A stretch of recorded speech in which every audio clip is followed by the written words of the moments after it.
Nous allons revenir un instant sur l'aspect modération de votre interface. Alors nous allons fermer les petits onglets dont nous n'avons plus besoin. Voilà. Nous allons aller ici dans personnaliser.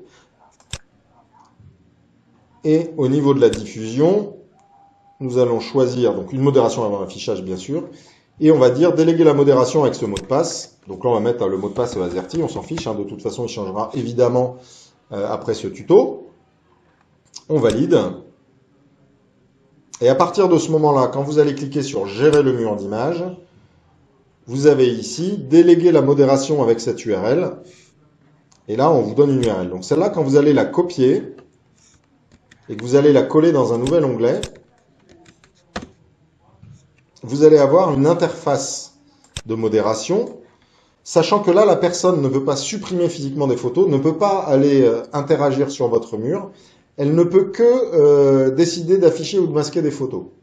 Donc celle-là, par exemple, on va dire masquer. Alors si je reviens ici sur mon mur, temps réel, voilà, vous voyez que maintenant on n'a plus que 13 photos. Là, si on va faire masquer, masquer, masquer, pardon, masquer, ah oui, alors ça recharge régulièrement pour que la personne puisse voir les nouvelles photos. Donc là, il en reste 1, 2, 3, 4, 5, 6, 7, 8. Donc si je vais faire ici mon F5, vous voyez qu'on a bien plus que 8 photos. Et cette personne peut donc faire de la modération en temps réel, y compris depuis un smartphone. Donc c'est hyper pratique. Si par exemple vous êtes sur un événement, vous pouvez demander à 2 tiers de confiance ou à 5 hôtesses d'aller sur cette URL-là que vous leur avez envoyée par exemple par SMS et de faire de la modération en temps réel pendant l'événement. Et donc là, vous voyez, on peut afficher et masquer, mais en aucun cas, on ne peut accéder au mur ou supprimer physiquement des photos de la base de données. Vous voyez, là, on retrouve l'entièreté de notre mur. Donc ce système de modération est très simple et on nous a souvent demandé, oui, mais s'il y a beaucoup de photos, comment est-ce qu'on fait pour les modérer? Vous voyez, on a défini cette interface-là pour que vous puissiez le déléguer à des gens de confiance.